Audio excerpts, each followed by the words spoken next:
안녕하십니까, 김태원 목사입니다. 한 주간 평안하게 잘 지내셨죠? 오늘은 레위기 세 번째 시간 번제에 대한 부분을 나누려고 합니다. 지난 시간 배웠던 것을 복기해 보죠. 번제는 올라라고 해서 올라가다, 하나님 앞에 제물을 모두 태워서 그 향기로운 냄새를 올라가게 하다라는 뜻을 갖고 있습니다. 전적인 헌신의 제사라는 뜻을 갖고 있죠. 이 번제에 드릴 수 있는 제물은 어떤 제물이 있을까요?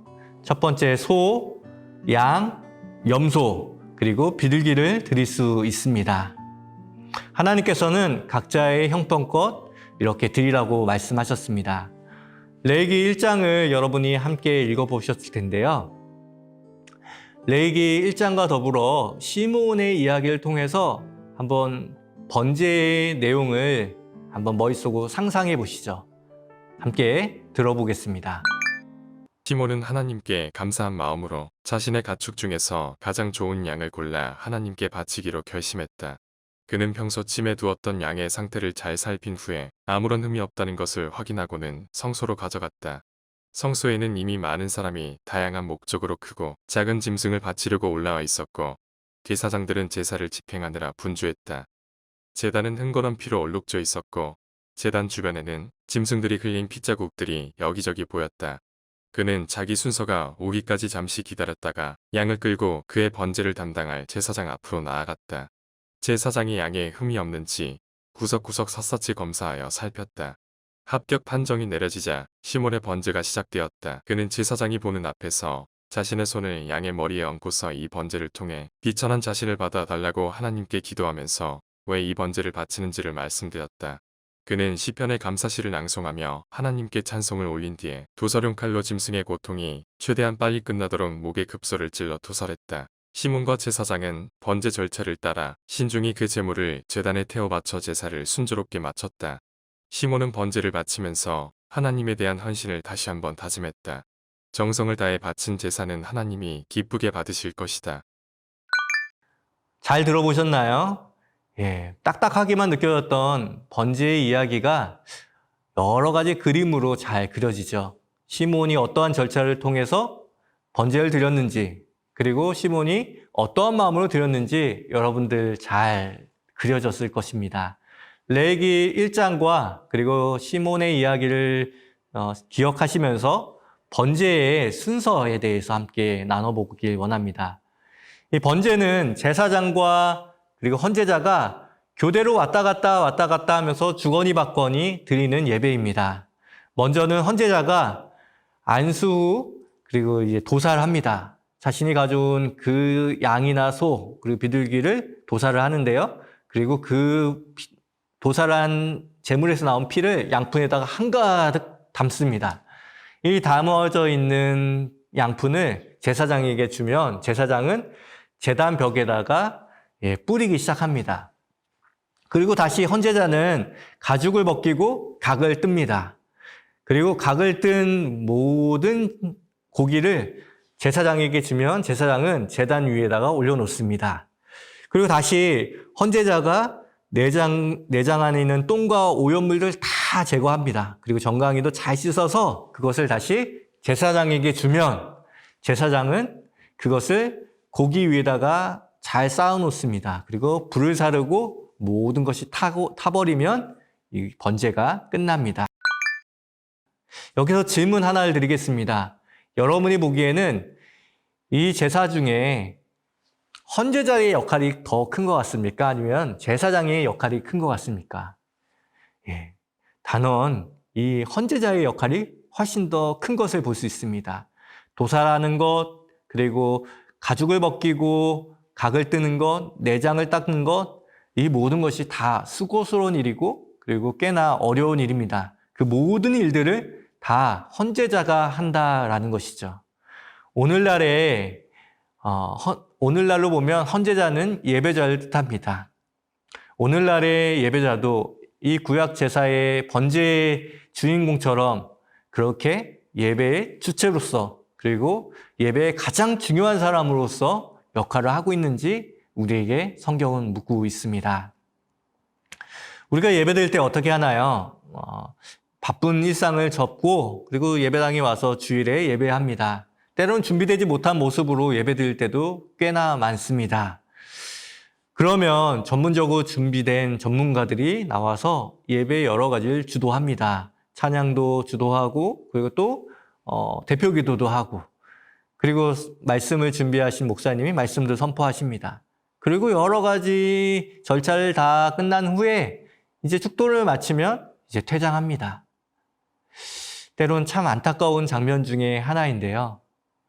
어쩌면 어느 순간 우리는 예배에 있어서 방관자 그리고 구경꾼이 되어버리진 않았는지 생각해보게 하는 대목입니다.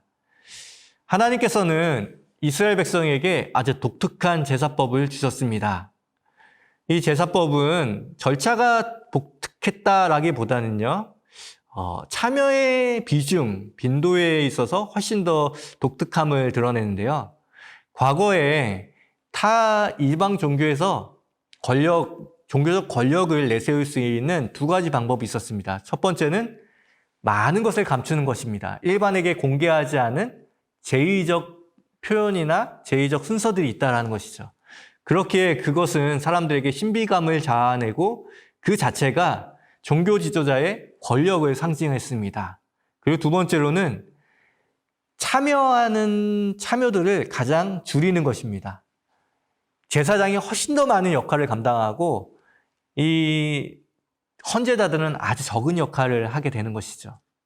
하지만 하나님이 허락하신 이 제사에는 처음부터 하나님은 이 헌제자들을 구경꾼이나 방관자로 놔두지 않으시고 예배의 가장 중심의 귀한 역할, 중요한 역할을 감당하는 사람들로 부르셨습니다.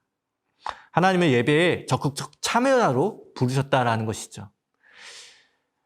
참여자와 그리고 방관자 어떻게 다릅니까? 참여자는 그 예식과 그 제사에 집중한 나머지 그것에만 골똘하지만 방관자는 여러 가지를 평가합니다. 오늘 예배는 너무 목사님 말씀이 길었어. 오늘 소프라노 소리가 너무 거스리더라고. 오늘 봉헌자 중에 어떤 사람은 처음 해봤는지 우왕좌왕하더라고. 보이는 게 너무 많죠. 그래서 입으로는 하지 않아도 생각 속으로 뭐가 잘 됐네, 뭐가 안 됐네 이렇게 얘기하기 쉽다라는 것입니다. 하지만 예배 적극적 참여자는 어떻습니까? 구약에서 나와 있는 번제를 드리는 사람은 그런 이야기 할 시간이 없어요. 어떻게 하면 저 힘센 소를 어떻게 도살할까? 어떻게 각을 잘 뜰까? 가죽은 어떻게 벗기지? 오물은 어떻게 닦아내지? 그 모든 것에 적극적으로 참여하면서 내가 오로지 이 제사를 잘 드려야겠다라고 하는 그 집중력과 그리고 적극적 참여의 자세만 남게 되는 것입니다. 만약 우리가 예배를 드리고 나서 불편한 것들을 자꾸만 머릿속에 지울 수 없다면 내가 그 예배에 적극적 참여자가 되었는지 아니면 방관자가 되었는지 살펴봐야 하는 것이죠. 하나님은 우리가 예배에 적극적 참여자가 되기 원하십니다. 그래서 우리 모두가 이 번제의 정신을 잘 살려서 내가 예배에서 중요한 사람이다 라는 것을 자각하시기 바랍니다. 그렇다고 해서 모든 것을 이 헌제자가 해야 한다라는 말도 아닙니다. 제사장의 역할이 따로 있고 헌제자의 역할이 따로 있습니다. 두 사람 모두 자신의 영역에서 최선을 다해서 적극적으로 예배해야 한다. 그것이 이 번제의 특징인 것이죠. 두 번째로 살펴볼 것은 번제로 드릴 수 있는 제물은 소, 양, 염소, 그리고 비둘기 이렇게 모두 가축이어야 한다라는 것이고요. 그리고 또한 반드시 흠이 없어야 한다라고 말씀해주고 있습니다. 자신의 손으로 기른다. 그것이 가축의 뜻일 텐데요. 이 가축이라는 말의 의미를 좀 더 깊게 살펴봤으면 좋겠습니다. 바로 예배자 자신이 땀 흘려 헌신하여서 길러낸 제물만이 자신의 예물의 제물이 될 수 있다라는 사실을 우리에게 알려줍니다. 이 제물은 자신의 삶과 제단을 연결해주는 다리와 같습니다. 이 예물을 키우면서, 양을 키우면서 늘 삶의 현장에서 제단을 생각하게 됩니다. 저 양은 내가 정성스럽게 길러서 먹이고 키워서 저 제단 위에 올라갈 양이지. 늘 키우면서 예배 현장이던 이 제단을 생각하게끔 하는 양인 것이죠. 근데 양이 제단 위에 올라가 있을 때는 무엇을 생각합니까? 저 양, 내가 잘 기르고 또 정성스럽게 먹였던 양이지 삶을 생각하게 된다는 것이죠. 삶과 제단을 연결해주는 제물. 그렇기에 하나님은 제사에 있어서 꼭 내가 기른 가축으로 예물을 드려라 라고 우리에게 말씀해 주고 있습니다. 일상의 것, 삶으로 살아온 것으로 예배하라 우리에게 말씀해 주고 있는 것이죠. 삶과 무관한 제물은 제물이 될 수 없습니다. 삶과 무관한 시간과 헌신으로는 그것이 예배될 수 없다라는 사실을 꼭 기억하시기 바랍니다. 이 말은 오늘날로 바꿔서 얘기하면 6일 동안은 하나님과 전혀 상관없는 삶을 살고 죄로 무너지고 또 죄를 자범하면서 여러 가지 그렇게 살아가다가 주일날만 깨끗한 모습인 척, 경건한 모습인 척 예배드리는 것이 불가능하다라고 우리에게 말씀해 주는 것이죠. 하나님은 그 6일의 성실함, 그리고 하나님 앞에 어떻게라도 잘 살아보려고 했던 그 노력, 그것을 가지고 7일째인 이 부활의 날, 주일을 보내라 라고 이야기하고 그 주일을 보낸 그 마음과 새긴 그 말씀을 가지고 또 6일을 살아내라 라고 말씀하고 있습니다. 이 두 가지가 서로 연결이 되지 않는다고 하면 하나님은 그 제사를 기쁘게 받지 않으신다 우리에게 말씀하고 있습니다.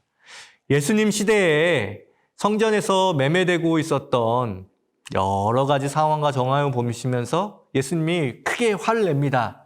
비둘기를 팔고 그리고 환전하던 사람들의 상을 얻게 되신 것이죠.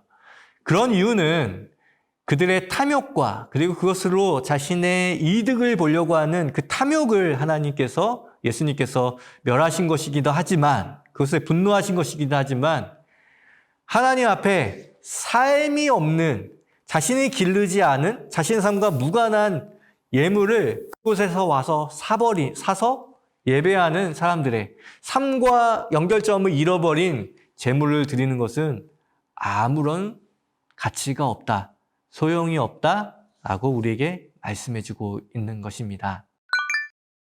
이어서 하나님께서 특별히 많은 종류의 소, 양, 염소, 비둘기의 종류의 제물을 허락하신 이유는 우리의 삶의 규모대로 예배를 드리라 라고 말씀하신 중요한 하나님의 의도가 숨겨져 있습니다. 많은 문화권에서 이 제사는 사람들의 허영과 그리고 거품 그리고 또 과시욕 이것을 드러내는 용도로 많이 사용되었습니다. 그래서 실제 드릴 수 있는 것보다 훨씬 더 거품이 일어나고 더 과시하여서 드리는 경우가 꽤 있습니다. 하지만 하나님께서는 하나님께 드리는 번제가 과시의 대상이 되지 않았으면 좋겠다라고 각별히 주의하며 말씀하셨습니다. 그래서 너희 형편껏 드려라. 소를 드릴 수 있는 사람은 소를 드리고 양을 드릴 수 있는 사람은 양을 드리고 그리고 염소를 드릴 수 있는 사람은 염소도 드리고 그리고 비둘기를 드릴 수 있는 사람은 비둘기를 드리라 말씀하셨습니다. 하지만 사람들은 이 자기의 과시욕을 자꾸만 이 번제를 통해서 드러내려고 합니다. 이 양을 드릴 수밖에 없는 사람인데 사람들 앞에서의 체면 그리고 허영심 때문에 무리해서 소를 드리는 경우도 있었는데요. 오늘날로 말하면 내가 나의 신앙을 과시하기 위해서 나의 믿음을 과시하기 위해서 사람들 앞에서 더 많은 헌신을 하는 것처럼 보이고 더 많은 헌금을 하는 것처럼 보이는 그런 일이야말로 하나님 앞에 삼가해야 할 일이다 우리에게 말씀해주고 있습니다. 하나님은 우리의 형편을 너무나도 잘 아시는 분이십니다. 우리의 처지를 잘 아시는 분이십니다. 너의 삶과 꼭 닮아있는 제물을 드려라 우리에게 말씀하고 있는 것이죠. 그런 의미에서 하나님께서는 우리의 삶을 너무나도 잘 알고 계시는 분이시다라는 사실을 기억해야 합니다. 하나님이 받으시는 데는 차등이 없다라는 사실을 꼭 기억하시기 바랍니다.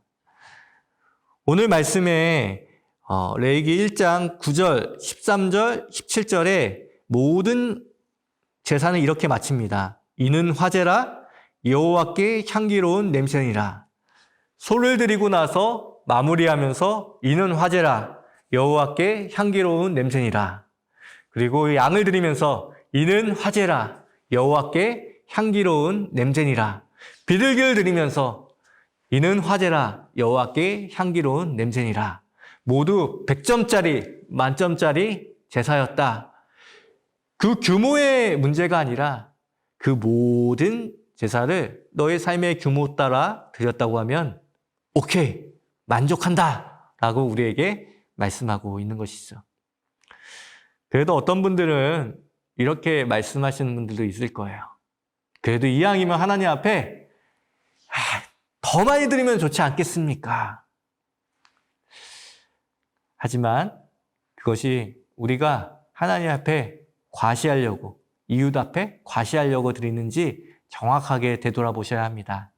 하나님은 우리의 있는 모습 그대로 삶의 규모대로 받으시겠다고 말씀하시고 딱 두 가지 경우에 빼고는 사실 하나님은 힘에 지나도록 드리지 말라고 말씀하십니다. 먼저는 처음 성막이 지어질 때 하나님 앞에 기쁨으로 헌물을 드렸던 백성들이죠. 그런 사람들은 자신이 갖고 있는 것들, 그래도 그것도 거의 삶의 규모대로 자신 안에 있었던 것을 기쁘게 금이나 여러 가지를 드렸던 장면, 거기에서는 어쩌면 조금 삶의 규모를 조금 넘어서게 드렸을 수도 있습니다.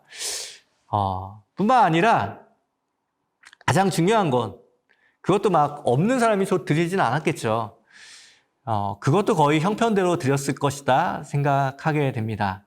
근데 한 가지 형편에 지나도록, 힘에 지나도록 드릴 수 있는 예물들이 있습니다. 그것은 가난한 이웃을 위해서 드리는 것. 사도 바울은 많은 이방에 있는 교회들에게 권고하며 또 이렇게 충고하면서 이야기합니다. 예루살렘 교회가 큰 흉년 가운데 어려움을 겪고 있으니 너희는 힘에 지나도록 도와줘라. 가난하고 힘든 형제들을 생각하며 힘에 지나도록 도와주라. 말씀하고 있는 것입니다.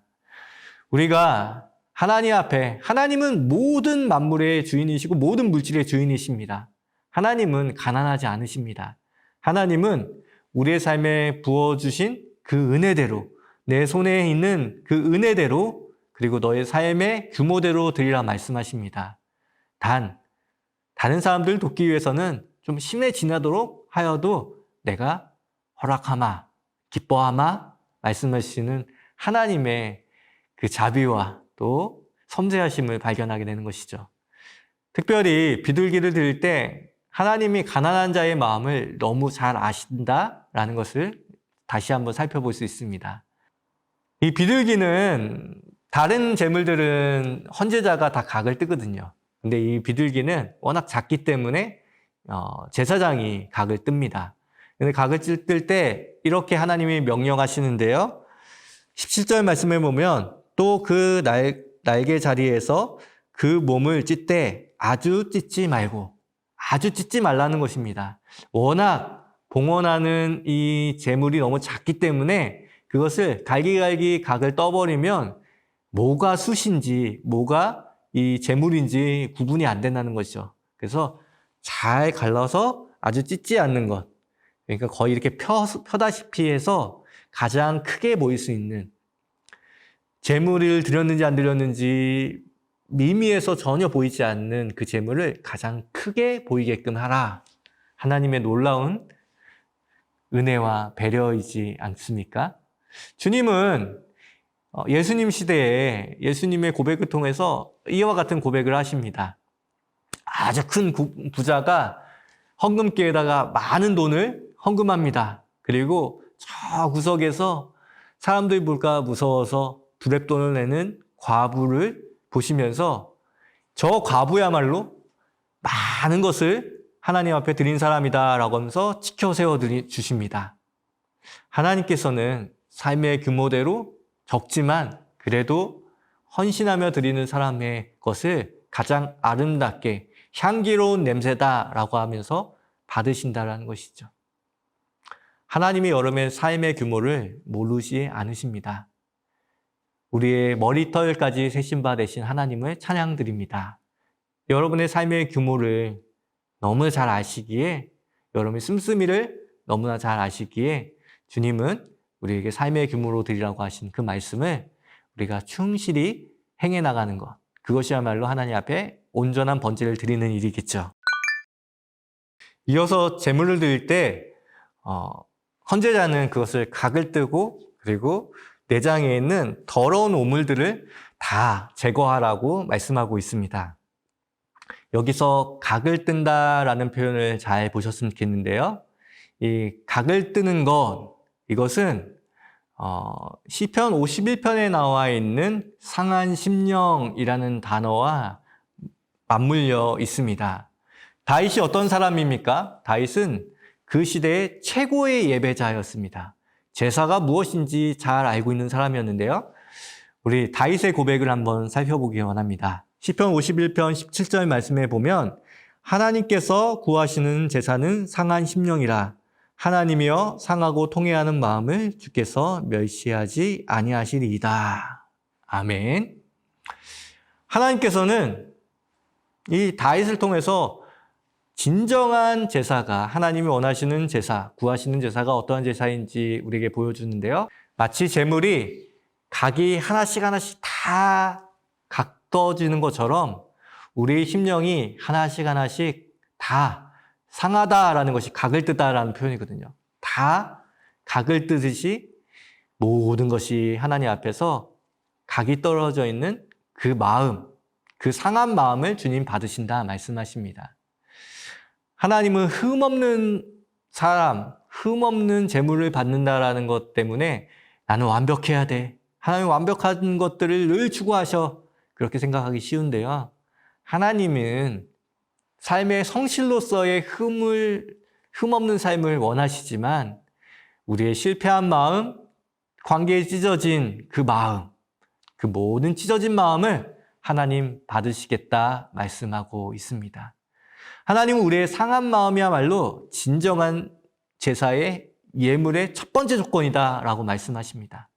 각을 뜰 때마다 상한 심령을 받으시는 하나님을 떠올릴 수 있는 것이죠. 뒤이어서 나오는 통회하는 마음을 주께서 멸시하지 아니하시리이다. 내장에 똥과 오물이 막 가득합니다. 그것을 빼내면서 냄새가 너무 지독하죠. 그 내부에 있었던, 감춰져 있던 그것을 꺼집어내는 거죠. 깊이 숨겨져 있던 그 오물들을 꺼집어냅니다. 끄집어내는 사람조차도 역한 냄새를 감당하기 어려웠을 텐데요. 주님은 통회하는 마음, 자신의 죄를 토설하고 끄집어내는 그 사람, 자신이 그것을 만지면서 더럽다고 여기면서 부끄럽게 여기는 그 상황 속에서도 하나님은 그것을 멸시하지, 부끄럽게 여기지 않으신다. 오히려 기뻐하신다라고 우리에게 말씀해주고 있습니다. 하나님께서는 우리에게 그런 제사, 그런 예물, 통회하는 마음, 가슴속 깊이 있는 도저히 끄집어내면 보이지 않는 그 더러운 것조차도 하나님은 그것이 나올 때, 그것을 끄집어내고 씻어낼 때 그 통회하는 마음을 기뻐하신다 말씀하십니다. 번제의 절차를 통해서 여러분들 번제가 담고 있는 의미를 하나씩 하나씩 살펴보았는데요.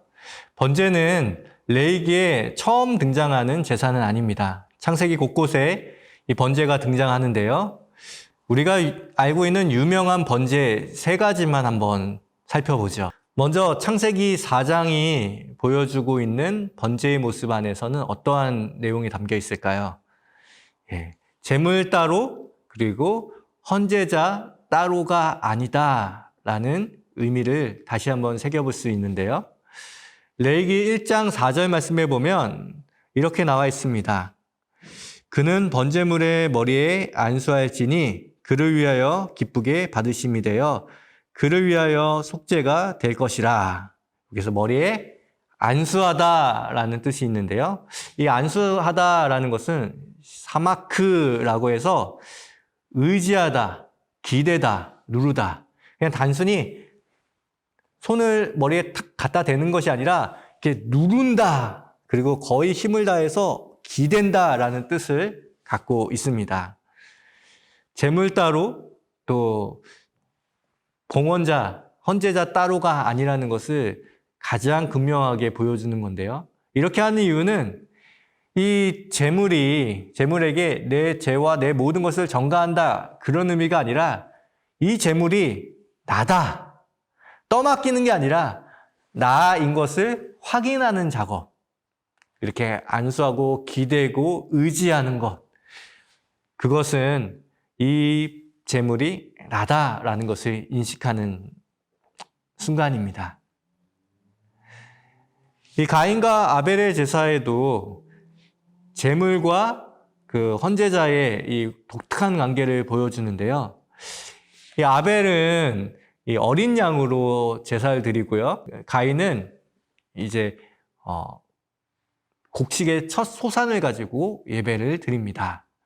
이렇게 드리는데 아벨의 제사는 받았는데 가인의 제사는 받지 않았다라고 성경은 증언하고 있는데요.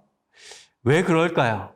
어떤 혹자들은 아벨의 제사가 피해 제사이고 그리고 동물의 희생 제사이기 때문에 하나님이 그것을 합당하게 여기시고 가인의 제사는 곡식 제사였기 때문에 합당하게 여기지 않으셨다. 이렇게 말하는 사람도 있습니다. 이것을 커다랗게 구속사적으로 보면 피 흘림에 또 제사함이 있기 때문에 그렇게 해석하는 것도 일견 맞는 이야기다 말씀하시는 분들도 있는데요. 더 정확히 말하면 꼭 그런 것만은 아닙니다. 하나님께서는 이 장면에 있는 곡식 제사를 민하라고 해서 레위기에 있는 이 소제라는 것과 똑같은 단어를 쓰는데요.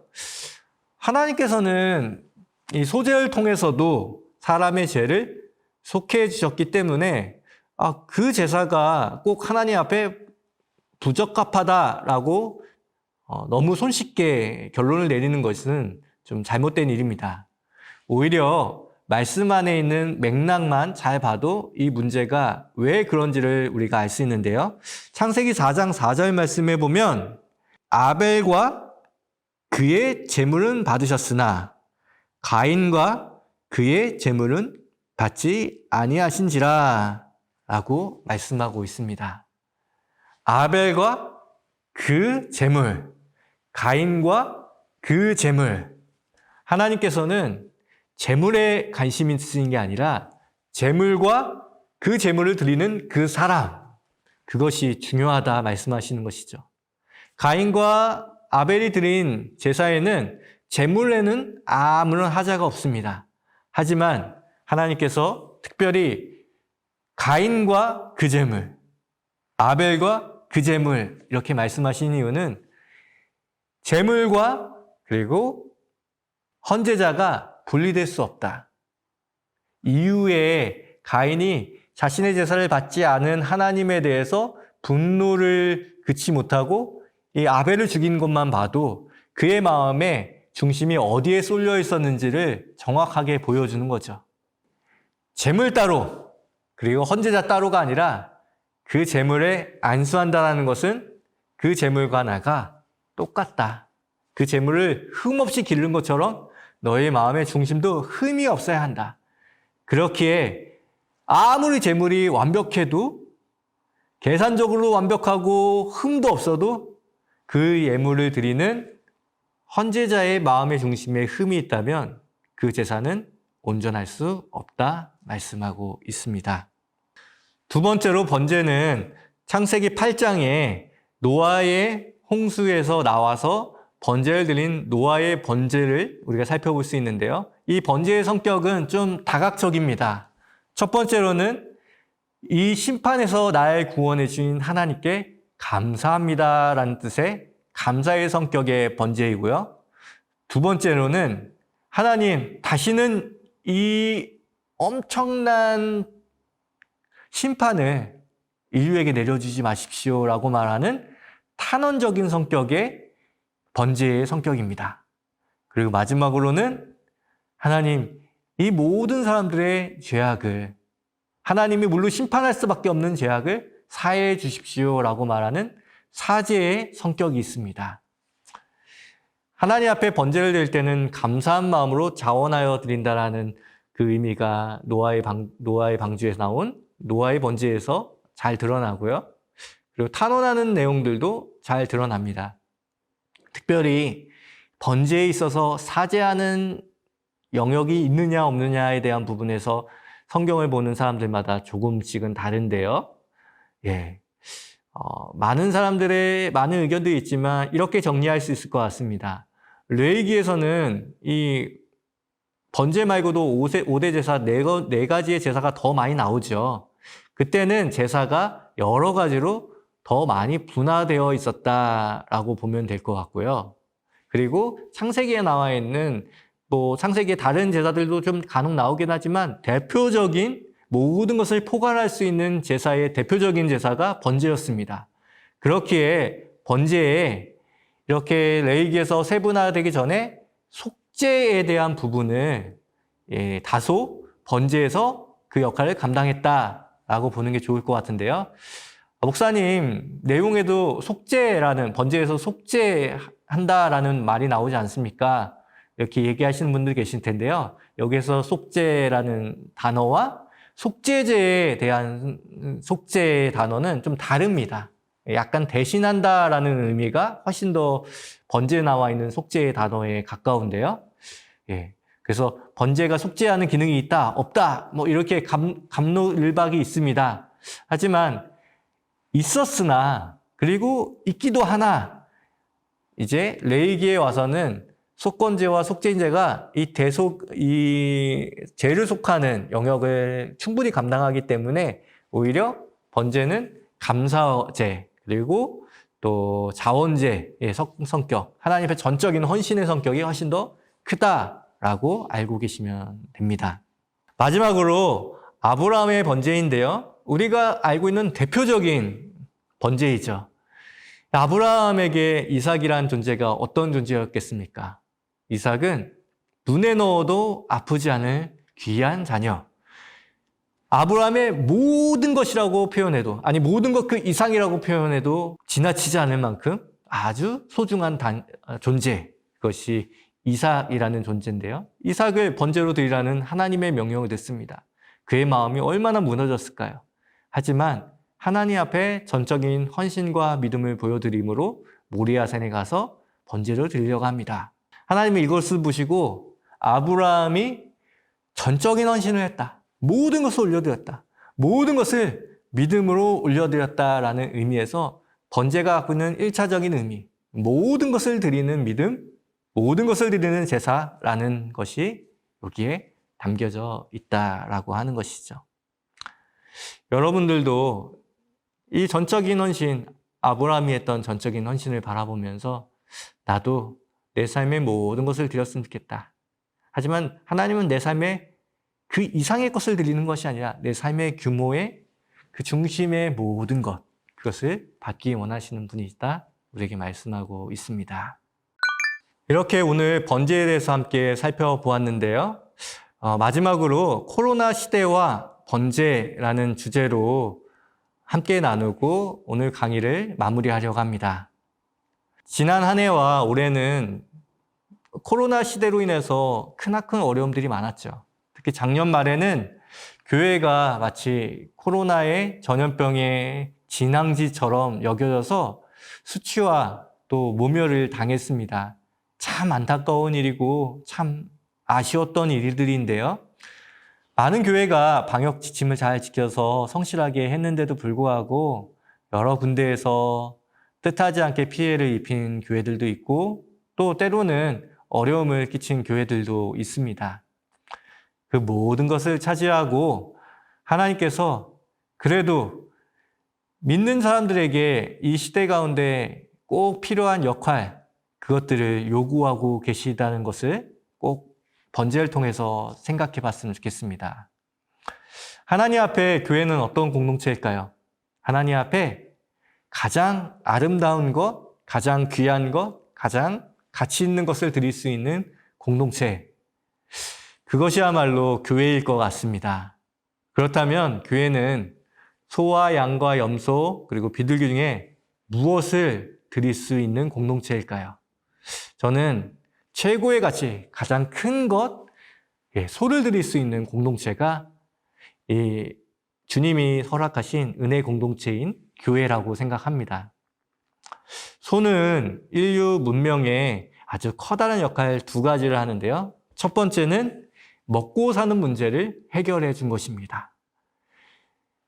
사람이 직접 일해서 그 땅에서 무언가를 얻어내는 데는 한계가 있는데 소가 동력이 되어서 힘이 되어서 많은 경우에 노동력을 그리고 농업 생산력을 아주 많이 향상시켰습니다. 이와 같이 교회는 마치 농사일을 도와줬던 소처럼 가난했던 우리 민족에게 많은 먹을거리와 또한 또 안식을 선물해 주었죠.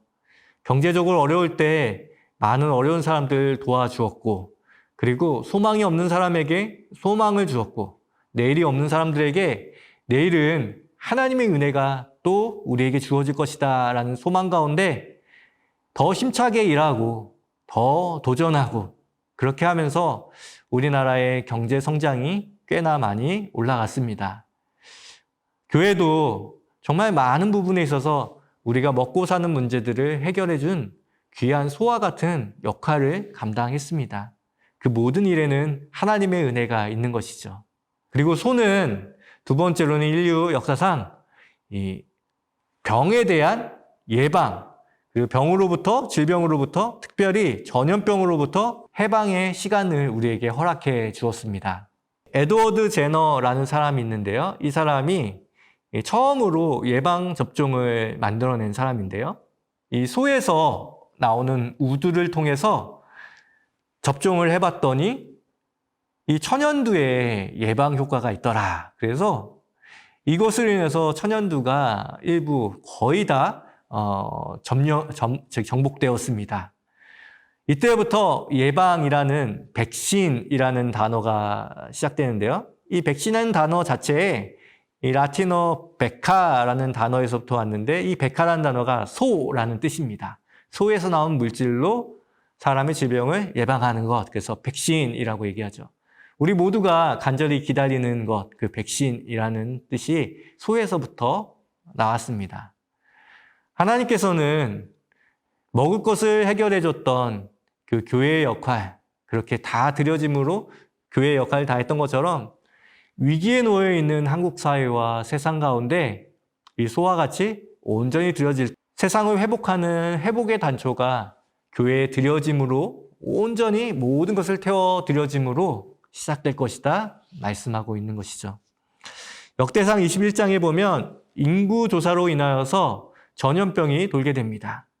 다윗이 내가 갖고 있는 힘이 어떤지를 확인해 보기 위해서 인구조사를 시키는데요. 그것에 진노하신 하나님께서 역병을 온 이스라엘 가운데 펼쳐지게 하신 것이죠. 그래서 많은 사람들이 하루아침에 죽게 됩니다. 그리고 다윗은 마음을 고쳐먹고 하나님 앞에 오르난의 타작마당에 가서 자신이 가져왔던 소를 다 하나님 앞에 번제로 바침으로 이 역병이 끝나게 됐다라는 것을 우리는 볼 수 있습니다. 교회도 어느 순간 알게 모르게 조금은 큰 자가 되어지진 않았는지 한번 되돌아봐야죠. 언제나 교회는 예수님 말씀대로 작은 자를 돌보는 공동체, 그리고 작은 자들과 함께하는 아주 겸손한 공동체를 주님은 원하신다 말씀하십니다. 어느 순간 교회가 교세를 자랑하게 되고 또 우리가 한 역할들을 내세우게 되는 그 순간에 주님께서는 더 겸손하게 약한 자들, 작은 자들을 섬기는 모든 것을 불태워 내 이웃과 세상을 향하여서 세상을 치유하는 기폭제가 되라고 그 시작이 되라고 우리에게 부르시고 계십니다. 오르난의 타작마당에 있는 소가 우리가 되어보는 건 어떨까요? 오르난의 타작마당이 교회가 되어보면 어떨까요? 하나님께서 그토록 이 땅을 치유하기 원하시는데 그 치유의 시작이 마치 백신이 소에서부터 시작된 것처럼 우리의 온전히 드려지는 번제를 통하여서 하나님께서 이 땅을 회복시키시고 세상을 회복시키시는 회복의 시작이 되는 것은 어떨까요? 그 어느 때보다 교회의 전적인 헌신, 전적인 믿음, 교회가 세상을 향하여서 기도와 또한 손과 발로 이 세상을 섬겨야 될 번제의 정신을 실현해야 될 때가 아닌가 오늘 번제를 살펴보면서 마음 깊이 새겨보게 되는 것 같습니다. 여러분 어떠신가요? 교회가 그 역할을 한다는 것은 우리 모두가 그 역할을 한다는 의미입니다. 우리 모두가 오르난의 타작마당에 서 있는 번제가 되어 하나님 앞에 최고의 가치, 최고의 향기, 우리 각자의 삶을 드림으로 이 모든 일들이 교회로부터 회복이 시작되어지는 아주 큰 은혜가 우리 모두에게 임하길 소망해 봅니다.